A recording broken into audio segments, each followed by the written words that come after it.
Republicans used the confirmation hearings of Judge Ketanji Brown Jackson as a platform for an extended, gross flirtation with QAnon conspiracies, dog whistling. Their political opponents are sympathetic to child molestation. They also invoked the kind of old school fire and brimstone law and order rhetoric to paint crime as out of control and Democrats as unwilling to do anything about it. Just listen to this series of, frankly, ridiculous questions from Republican Tom Cotton from Arkansas. Does the United States need more or fewer police? Do you know how long the average inmate convicted for a murder serves in prison in America? Let's turn to rape. Do you know how long the average inmate convicted of rape serves in prison in America? In 2020, murders increased by the fastest rate ever in the United States. Do you know what percentage of murders are solved in America? Do you know what percentage of sexual assaults and rapes go unsolved in this country? Do you think we imprison too many violent criminals or not enough? Republicans have been running this exact same playbook since the Nixon administration, at least, if not longer. And it's a central core of conservative identity, not here in the U.S., across the world. And it's been very effective. I mean, thanks to that kind of rhetoric, the sort of fear-mongering from politicians, from right-wing media, from local press often, even as crime plummeted in the 90s and 2000s to, historically low rates, if you polled people, voters often thought that crime was on the rise. And that misconception of course, is part of what has perpetuated the kind of throw the book at them politics, which has created the most incarcerated society in the entire world. Okay? Now, that is why some cities and states across the country have tried to reform the most egregious aspects of mass incarceration policies. Do we need to put more people in prison than any other society on earth? I think we don't. And in some cases, spurred on by the social justice movements in the wake of the murder of George Floyd, and in other places due to reforms that were even prior to 2020. Some cities, localities, states reduced police budgets or shifted more funding to mental health resources. Often, these kinds of reform initiatives were under the leadership of progressive district attorneys. Right now, we have a criminal justice system that's really, really good at punishing people. It's really bad at healing the harm that crime causes, and it's really bad at preventing future crime. This is a movement that is tired of seeing a system that is systematically picked on poor people, primarily black and brown people. And after a string of successes of local reformers, we are now in a period of inevitable reactionary backlash. That's what we're living through. Now, while fear-mongering about crime and violence is politically resonant, even when it doesn't reflect reality, even as crime's going down, it sure as heck is more destructive and more resonant when crime actually is on the rise. And to be clear, it definitely is. This is not really in dispute anymore. I mean, over the past 2 years, homicide rates have spiked dramatically, in some cases to record levels. And while during the pandemic, other kinds of crime, property crime, declined during the worst stages when people were just staying home, a lot of that was because there were just fewer people on the streets. And it now seems like many of those rates are increasing as well.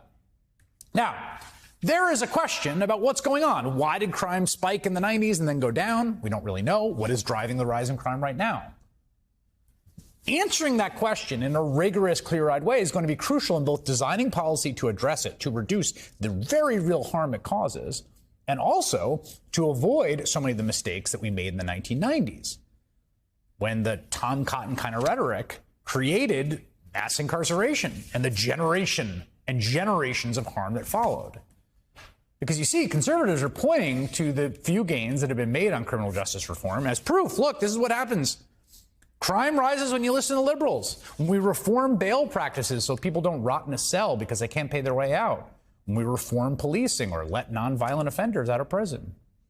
And it's a simple and appealing message. But I will also say it is one with a pretty testable hypothesis. Again, if we want to think rigorously here.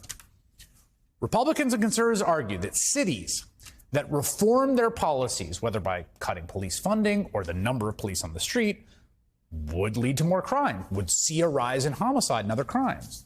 And we've got a lot of data to see if that's true or not, that testable hypothesis. And one example, for instance, a place where it is true is the city of Austin, Texas, which cut its police budget and did see a spike in homicides last year. That happened. But guess what? So did Columbus, Ohio, which actually increased the number of uniformed police officers between 20 and 2021. In Baton Rouge, Louisville, In Baton Rouge and Louisville and Toledo and Tucson, city leaders publicly rejected calls from activists to defund the police or reduce police budgets. And in fact, police funding increased in all of those cities, often by $1 million.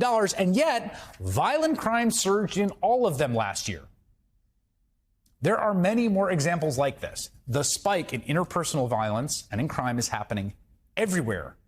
Big cities and small, it is happening in very conservative places. It is happening in liberal places. It is happening under so-called reform prosecutors who are attempting to be more selective about who gets thrown in jail and how long the sentences they ask for are, like San Francisco's Chesa Boudin, who is recently facing a recall election. And it's happening under, say, Sacramento's Anne Marie Schubert, who is just an old-school, tough-on-crime prosecutor. In fact, Schubert is running for California Attorney General on a pretty old-school reactionary law and order platform, even as her own city has seen a rise in crime. Just experienced this tragic mass shooting earlier this week, which left 6 dead and 12 more injured. And it's not just California. John Pfaff, a professor of criminal law at Fordham University, looked at data from 69 police departments nationwide, found that the relative number of homicides stayed constant whether or not the city had a progressive district attorney in charge. Regardless of the facts and the data, crime is an incredibly salient political issue. And clearly, Democrats are running scared. You can feel it. And my fear is the mistakes of the late 20th century in particular get repeated. That some of the very real progress that has been made in reducing the levels of incarceration and the harm of mass incarceration is going to succumb to the demagoguery being aimed at it. Right now, Democrats in New York State are going to vote on a budget that the Democratic Party put together that will make pretrial detention for some crimes easier, even as the governor says, rightly, that studies suggest that bail reform has not increased crime, right? So they passed bail reform.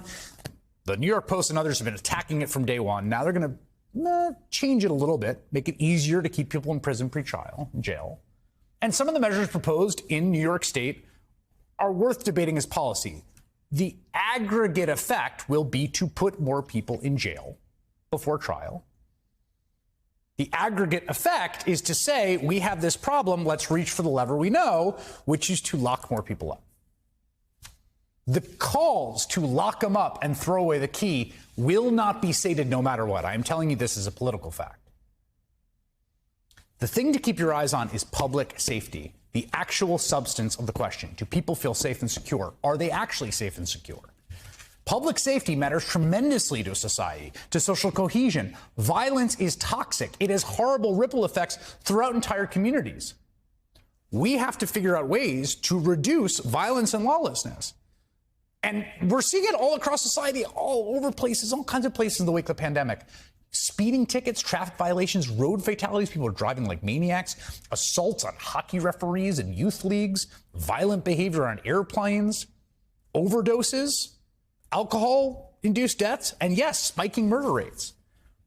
This is all bad. We want to reverse all this. We need to restore the social bonds of cohesion that keep us together and attached to each other.